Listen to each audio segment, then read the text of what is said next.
Donc le but d'aujourd'hui c'est de faire un test un peu longue distance en palmage. Ouais. C'est une question de sécurité au niveau psychologique. C'est quand même valable d'avoir fait un bon petit bout en cas de pépin au point extrême, quand on atteint un point extrême dans un siphon. Depuis plus de 20 ans, Olivier Isler consacre sa vie à sa passion, la plongée souterraine. À 41 ans, il est l'un des spécialistes de la plongée en siphon, après avoir épinglé au détendeur de ses bouteilles une liste considérable de cavités souterraines immergées. Aujourd'hui, en plein hiver glacial, sous l'œil d'une caméra sous-marine installée sur un cadre 10 mètres sous la surface du lac Léman, Olivier Isler s'apprête à tester un nouveau matériel au cours d'une longue séance de nage avec palme de 12 heures dans le sillage d'un bateau. Olivier, ignore un petit coup.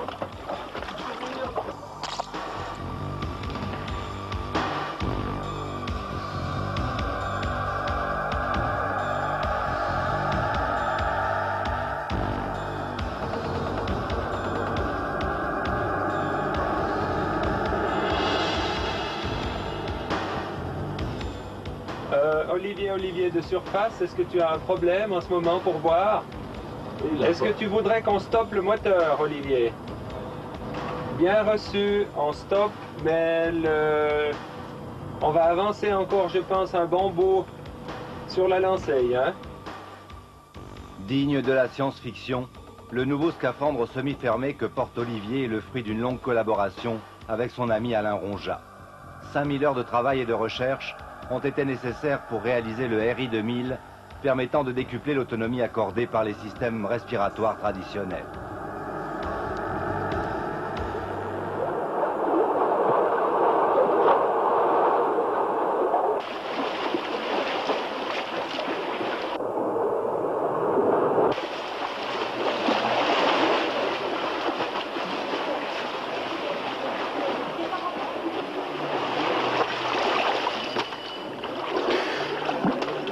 Bon, là je m'entraîne essentiellement avec la planche, parce que si dans un siphon j'ai un problème avec un propulseur, il faut bien que je puisse revenir par mes propres moyens.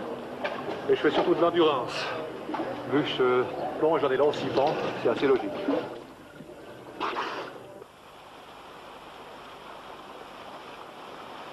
Je fais pas de l'entraînement pour avoir une forme olympique ou bien pour faire de la compétition, mais simplement pour avoir une bonne condition physique. Parce qu'en siphon, je risque vraiment l'incident le plus délicat, c'est l'essoufflement. Et avec un scaphandre de 110 kg sur le dos, par exemple, ainsi que des risques d'avoir du courant dans le pif quand j'avance, je peux le risquer encore plus sérieusement que dans d'autres circonstances.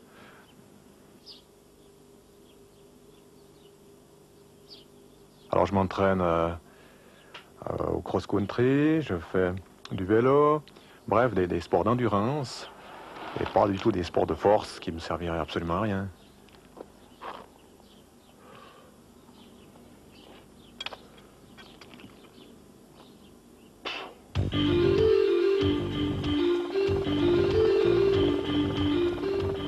En Dordogne, dans le sud-est de la France, à 15 km des grottes de Lascaux où s'est exprimé le génie créatif de l'homme préhistorique, la Doue de Colly, une autre grotte façonnée par la nature, est longtemps resté le plus long siphon mondial et la galerie noyée fétiche d'Olivier Isler et de ses équipiers. Une nouvelle fois, la ferme située près de la source va servir de camp de base pour cette nouvelle expédition, rassemblant des spécialistes de la plongée souterraine venus de Suisse, de Belgique, d'Angleterre et de France. Sitôt arrivés et déchargés des véhicules, les compresseurs ronronnent. Forte des explorations précédentes qui ont permis de découvrir plus de 3100 mètres de galeries noyées, l'équipe a acheminé cette fois un matériel à la hauteur du défi humain et technologique qu'elle compte bien relever. Depuis 5 ans, Olivier Isler rêve de repousser les limites explorées de ce siphon.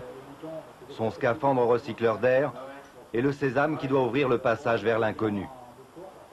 Mais une telle entreprise nécessite une infrastructure logistique rigoureuse et les diverses compétences requises justifient l'importance de l'équipe et du matériel d'intendance. Il faut effectuer les délicats mélanges gazeux d'hélium, répertorier minutieusement les bouteilles, préparer les propulseurs, calculer par ordinateur les courbes de plongée. Quant à l'équipe de tournage, elle a ses propres problèmes spécifiques à résoudre. Laisse-le comme ça. Et là, pourquoi tu mets des étiquettes? Je mets des étiquettes pour pouvoir reconnaître les bouteilles qui seront fixées sur cette cloche. C'est extrêmement important au niveau de la nature des gaz qu'on va mettre dedans, savoir si elles sont pleines ou vides, etc. Et le but de la cloche? Le but de la cloche, c'est de pouvoir faire une bonne partie des paliers avec de l'eau seulement jusqu'au niveau du nombril, tout le reste à sec. Alors c'est très important au niveau de la sécurité. Déjà, il fait plus chaud, tu peux t'alimenter, tu as un tas d'avantages.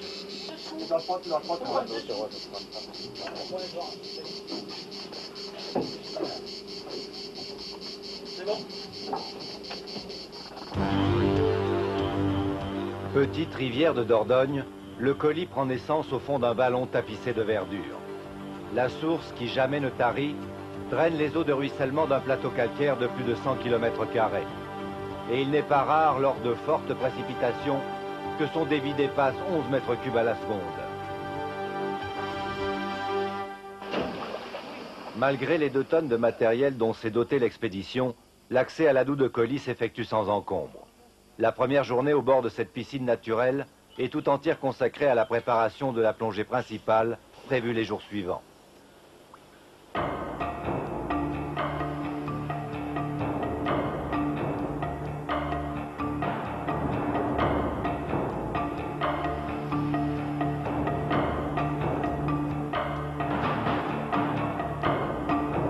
Rien à la surface de la source ne laisse imaginer l'intestin minéral gorgé d'eau qui serpente sous le plateau, comme pour mieux rejoindre le centre de la Terre. 20 mètres plus bas, c'est un autre monde. La galerie de 3 mètres sur 5 tord ses parois de calcaire brodées par l'action des graviers et du courant de myriades d'alvéoles. Novice ou plongeur souterrain confirmé, le spectacle est toujours un régal pour les yeux.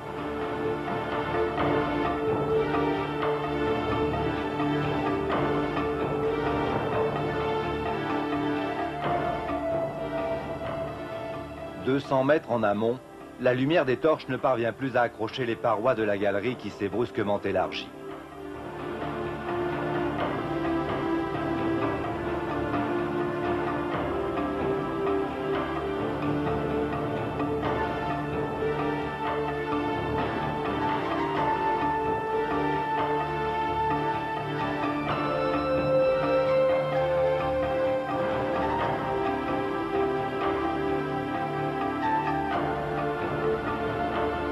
Ce monde hypogée et aquatique ne perturbe en rien les poissons qui le peuplent.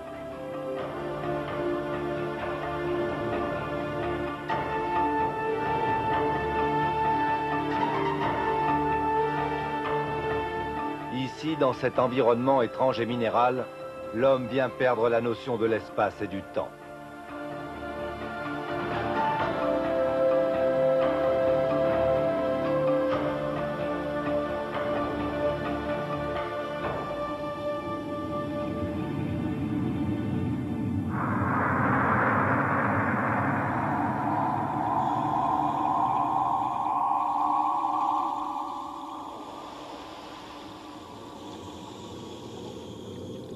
L'opération la plus délicate est la mise en place à 300 mètres de la surface, dans le puits d'accès, de la chambre sèche pour les paliers de décompression.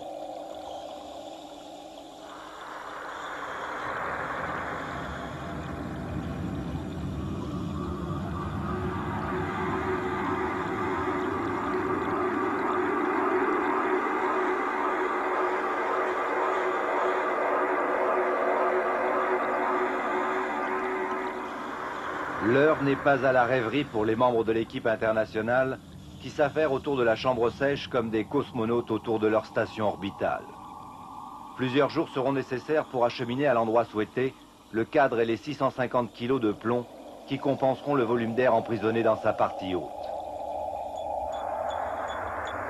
Il reste à amarrer solidement le caisson en employant les techniques de la spéléologie à l'air libre, piton, broche à expansion et corde statique.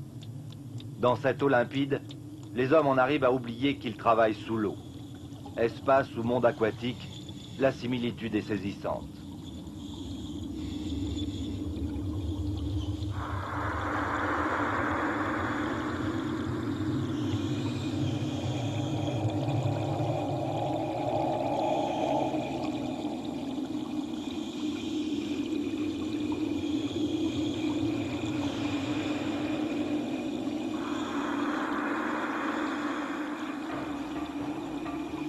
Les 400 premiers mètres du siphon sont la base de lancement de toute l'opération. C'est ici que l'on a concentré le matériel lourd. La galerie horizontale qui prolonge la vasque d'entrée mène au puits noyé de 30 mètres. Une pente inclinée conduit ensuite au point le plus bas de la cavité. De là, il faudra encore parcourir 3 km avant de se retrouver dans l'inconnu. Cette cloche est un astucieux système destiné à faciliter les paliers de décompression qu'Olivier Isler devra obligatoirement subir avant de pouvoir regagner la surface. Le haut du corps au sec, il aura tout loisir de s'alimenter, de lire ou de communiquer avec son équipe. L'air vraiment libre, il ne le respirera qu'après 12 ou 13 heures.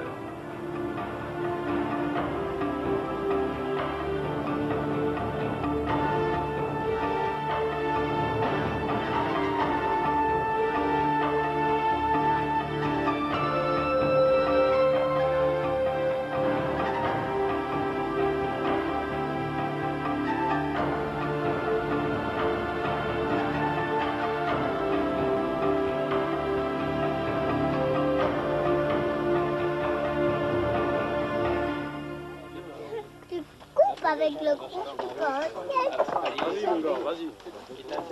c'est comme un pirate, là. C'est ça. Dans une telle expédition, c'est vital d'être entouré d'une équipe. On est une bande de copains, c'est tous d'excellents plongeurs. Il y en a qui viennent d'Angleterre, de France, de Suisse. Et en plus donc, du support logistique et technique, ce qui est très important, c'est le côté moral. On va pouvoir dormir ce soir. Quand ça va mal, quand il y a des problèmes, des pépins imprévus, là, il faut qu'il y ait quelqu'un qui vous remonte le moral. Ça, c'est vital, quoi. On se claquera pas, hein. C'est le public qui les a laissés, là, ces éprouvettes.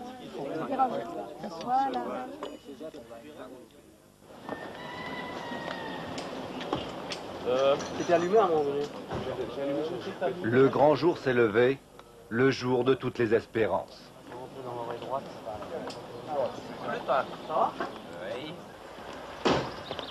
va mettre au cul. Hein? Alors on pose à côté les doigts.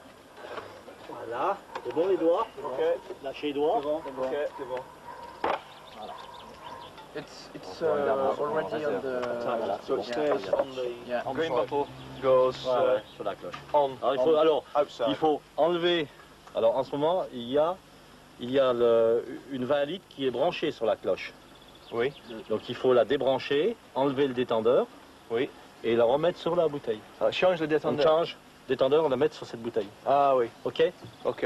Hein? Et après, la 20 litres, il la pose sur le bord du puits. D'abord Oui, l'ancienne 20 litres. Ah, Hein? il est vide. Elle est vide. Ah oui. Ok. Ok. Doucement, encore. On a la 20 litres à passer. Voilà. Voilà. Bon, maintenant, on bascule. Dans l'eau? Ouais, dans l'eau. Ouais, la 20 litres, c'est fiché, là. Au bord de la source règne l'effervescence des grandes expéditions. Bouteilles, propulseurs électriques sont mis à l'eau, tandis que les plongeurs s'équipent de combinaisons étanches, torches et systèmes respiratoires, s'entraidant mutuellement.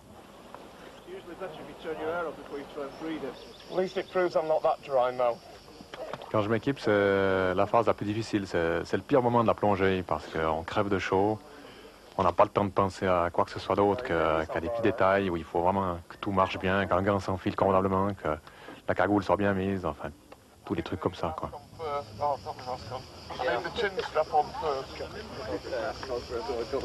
Mon lignée, dans le camion. Non.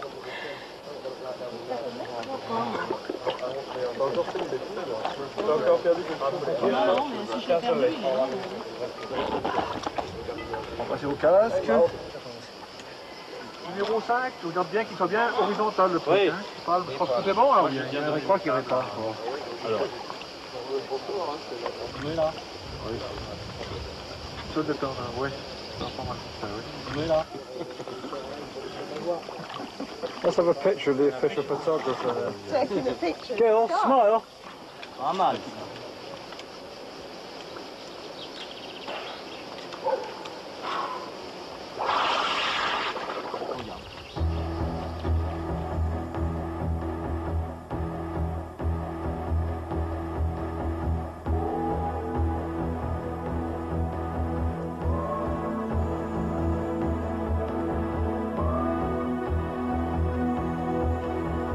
que je suis dans l'eau, alors là c'est une délivrance au niveau physique. Je me sens bien, je suis dans mon élément.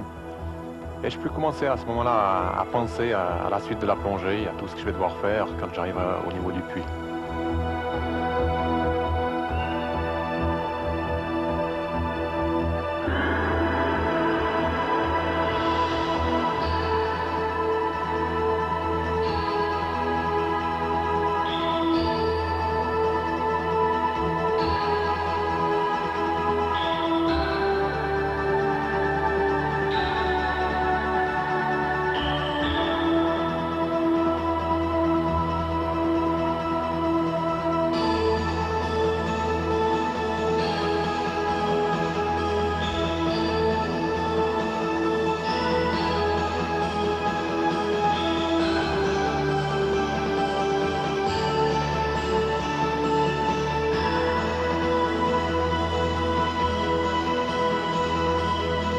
Cet instant, Olivier Isler l'a rêvé depuis 5 ans et bien plus encore. Dans son monstrueux scaphandre, il est l'homme qui s'apprête à visiter une autre planète avec ses dangers, son silence et ses beautés cachées dans le noir sidéral, balayé par le faisceau de ses projecteurs.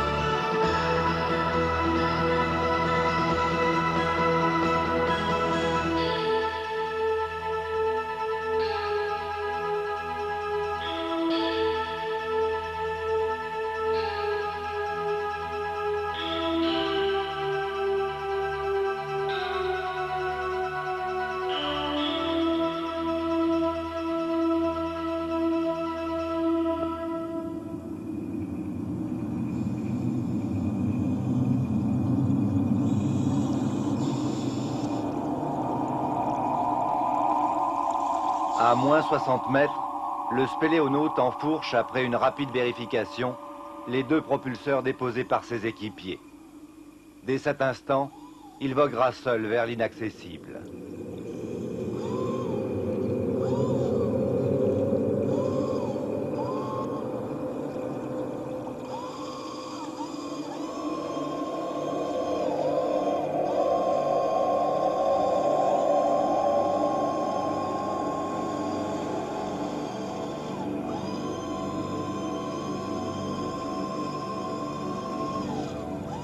Au moment où j'enfourche mes 2 ZEP, alors là je suis vraiment dans le vif de l'action.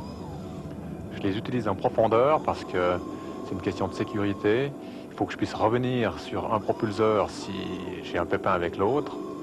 D'autre part, on est donc vraiment très profond, on est toujours en dessous de 50 mètres. Mais alors là, l'inconvénient, c'est la conduite de ces 2 propulseurs parce que c'est très délicat. J'ai les 2 mains occupées, je dois slalomer sur le fil.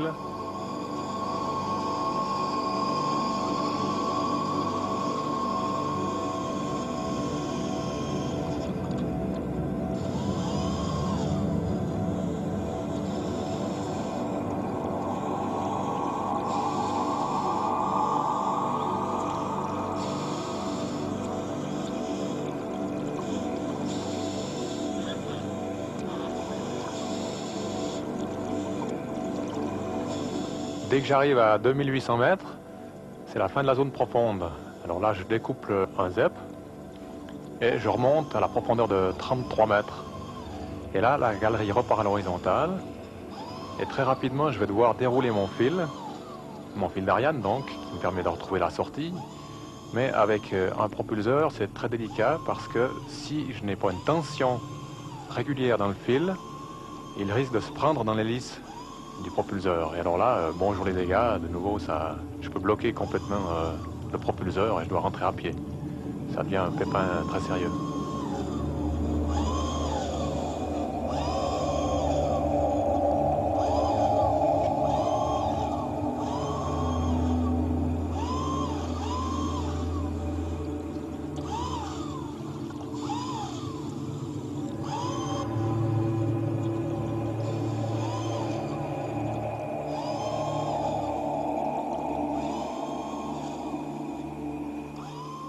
Après 100 minutes de pilotage, le spéléonaute a dépassé depuis longtemps et non sans émotion le point ultime atteint il y a 2 ans lorsqu'il était équipé de moyens de plongée traditionnels.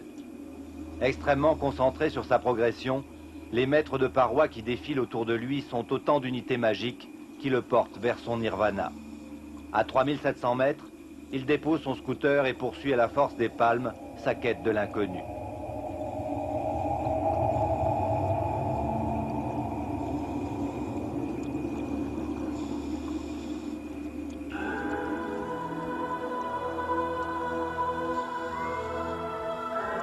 Quand je pose mon dernier ZEP, là, je peux enfin vivre la plongée comme je le veux, c'est-à-dire que je fais corps avec la grotte, j'ai plus d'un engin sous les fesses, je peux vraiment apprécier le spectacle qui s'offre à moi.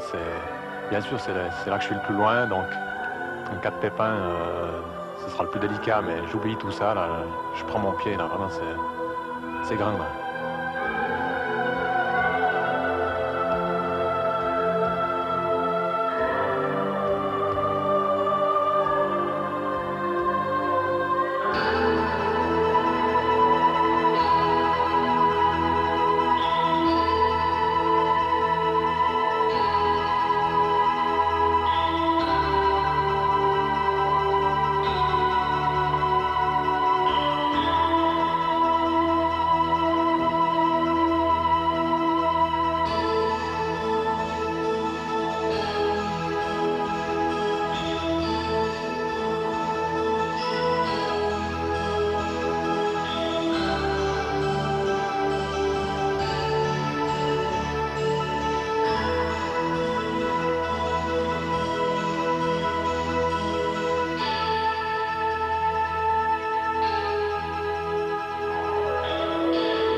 C'est très difficile comme ça à dire ce qu'on ressent quand on est tout au fond là-bas.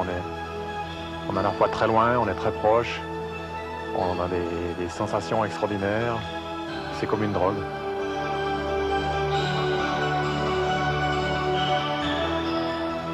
Après 2h30 de survol fantastique, le chevalier des profondeurs noyées peut lire 4000 mètres sur son fil guide, 4 chiffres symboles d'une barrière qui lui semblait impossible à atteindre. En surface, l'équipe attend sans rien savoir.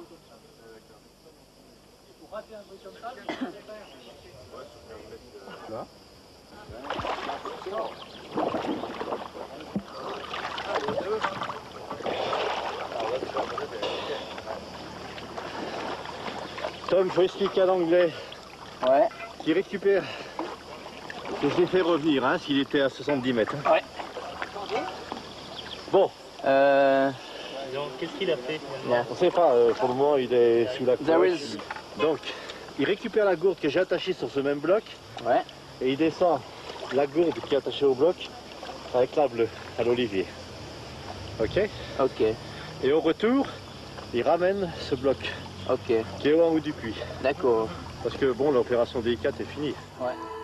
268 minutes après avoir quitté la vasque de départ, Olivier Isler rejoint le caisson de décompression dont la remontée nécessitera 8 heures. Après une immersion record de 13h35 et 4055 mètres parcourus, Olivier va pouvoir à nouveau respirer l'air libre de Dordogne. Il vient de redonner à la Doue de Colly le leadership mondial du plus long siphon. Mais bien au-delà de l'exploit humain et technologique, au-delà de cette soif de l'exploration qui porte l'homme vers la connaissance, on peut lire dans les yeux d'Olivier que l'infini est encore plus loin.